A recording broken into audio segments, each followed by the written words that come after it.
Hey guys, so it's time to talk about the season 1 finale of The Following. And this show has just been crazy all season long. Every time I do a review for the show, I feel like I use the word crazy quite a lot. But it's just because the show does things that are just like mind-blowing. Like, I don't know that I've ever watched a primetime show where more characters die off. Like, I mean, we have lost more characters this season than some shows lose in their like entire like 10-season run. So it's just been a crazy, wild kind of ride. Now, at the beginning of the episode, the FBI is searching for Agent Parker. They know she's missing after last week.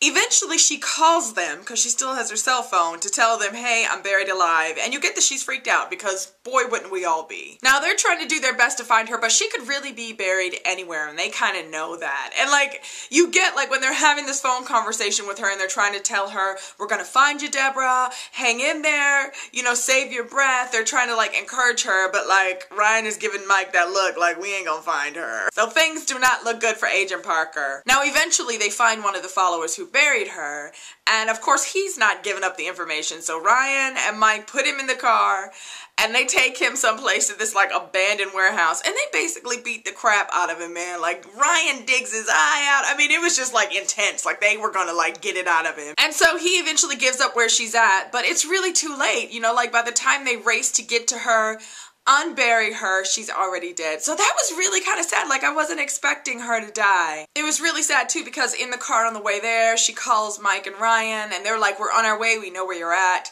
But she gives them kind of like her last goodbyes, and it was just like, it was really touching. She told Mike, like, you're a good person, don't lose that, which of course is good, because as we all know, Mike is kind of turning into like, Ryan's mini-me, which is not necessarily a good thing. For Ryan, you know, she tells him, like, don't you take this on yourself. Like, I'm not your responsibility. Don't you take my death and make it your fault. Don't you do that. And I thought that was so telling of her, and just, I mean, those scenes at the end for her were just kind of like, yeah, there was crying people, maybe, in this house. Once they dig her up, they realize she's dead. They try to do CPR. That doesn't work. You know, the boys are devastated. And this stupid follower who's with them, he makes some crack. And that's it for Ryan. Ryan gets up, basically pulls the gun out, and this guy is just pretty much like not believing he's gonna do it. And Ryan shoots him right in the middle of the head and kills him. I mean, I was just like, okay, we've reached another level of FBI work, basically. In the coffin that she's buried in, they find a clue. They find Joe's book, basically. And as he reads through it, Ryan realizes they've planned all of this. It's all in the book. And as Ryan's reading through, he realizes that his character is supposed to go to this warehouse by himself. And so he does what you knew he was gonna do. He gets rid of Mike, you know, he like makes him stay. He gets in the car and he leaves. He goes off to this warehouse. Emma is there. Ugh. They inject him with something to knock him out, and he wakes up with Claire and with Joe. Now, Claire and Joe, like earlier on in the episode, we see her wake up and realize she's inside of a house. She walks outside and she's on an island. Like, they're inside of a lighthouse, basically. And it was really funny. At one point, she says to Joe, like, isn't that a bit predictable? And he, of course, is like on the edge, so he doesn't take that constructive criticism very well at all. Now, the two of them as well had some interesting conversations while they're waiting for Ryan, but in the end, you know, Ryan shows up and you get that this is the final chapter, as Joe says. We're writing it right now. And Joe, who has been slowly, you know, creeping towards the edge, is really there in this episode, you guys. I mean, he is just full on, like, manically crazy. He's obviously wounded as well still, but he's holding it together for the end. Once Ryan shows up, he decides that, you know, Ryan needs to watch Claire die, that that'll be the death that will finally push him over the edge, and all this other kind of craziness. Eventually, Ryan gets free. Joe runs outside to this, like, shed, and, you know, Claire gets free, and Ryan runs after Joe. They struggle in this shed. There's like gasoline cans. Ryan's got his gun, so of course he shot the gasoline cans. And a fire starts. And basically we see Joe kind of like surrounded by fire, and he's screaming. Ryan runs out of the building and the building explodes, right? So we don't actually see Joe die with our own two eyes, right? So here's the question, you guys. Do you think that Joe Carroll is dead? I would love to hear what you guys think down in the comment section below. I don't think so. I am not going to be surprised if he shows up in season 2. Even though, like, you know, after all the police and the FBI arrive, they find the body, they confirm the dental records and the DNA, but come on. I mean, I don't believe it because Joe Carroll's got lots of followers, and why wouldn't that be a part of the plan too? So I don't believe that Joe is dead. So anyway, you know, it's over as far as they're all concerned. I mean, obviously there's still followers out there. You know, once we see kind of the news reporting that Joe Carroll is dead, we see Emma like in a coffee shop somewhere eating, and she's got a wig on. She totally does not look like herself, but she's crying because she's crazy. And I think kind of seeing her blend in with the public, we get that there are other followers out there, and who knows what else they're going to do. But let's talk about the kicker at the end, you guys, right? So Ryan goes home and Claire goes with him, and they're still being protected by the FBI. She is.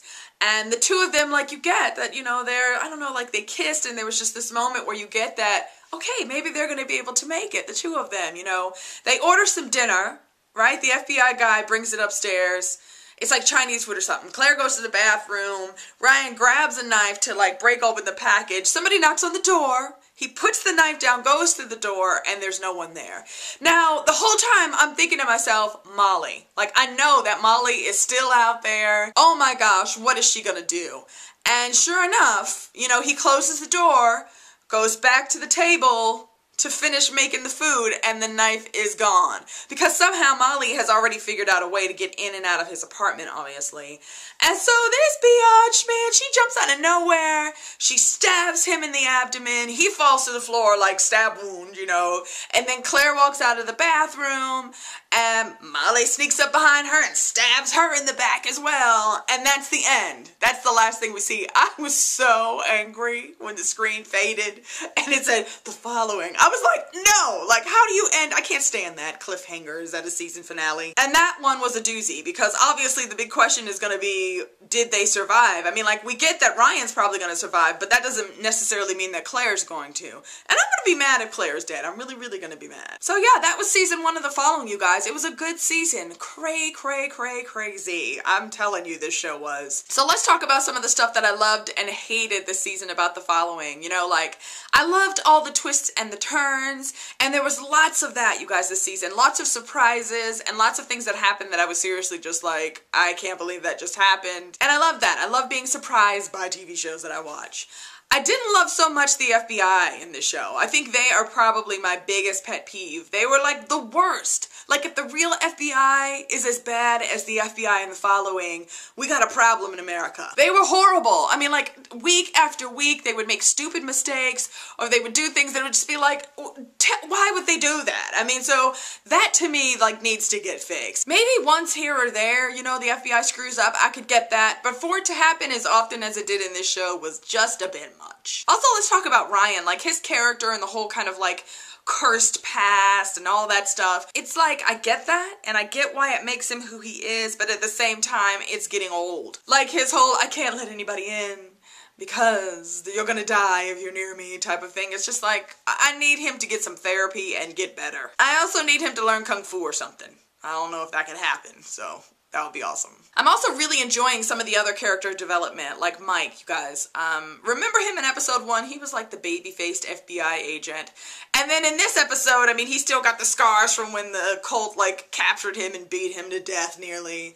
So it's like, you kind of see him kind of getting this, like, hardened shell and getting this kind of experience, and the big question is, how is that going to change him, and is he going to still hold on to who he is? So I'm really kind of interested in his character. We'll be getting lots of new people, I'm sure, next season. I mean, they'll have to bring in people to replace, like, Agent Parker and the other agents that have been killed and wounded by The Following. If you think about it, I mean, Joe would be considered the kind of, like, messiah to this cult, right? So their messiah is dead, even though technically I don't think he is. So when he comes back, he's going to raise from the dead. And something tells me that the plan is for his followers to find other followers, you know, to kind of bring more people into the fold. So I have a feeling that's going to be happening. I'm excited for season 2. This was a good show, a good mid-season replacement.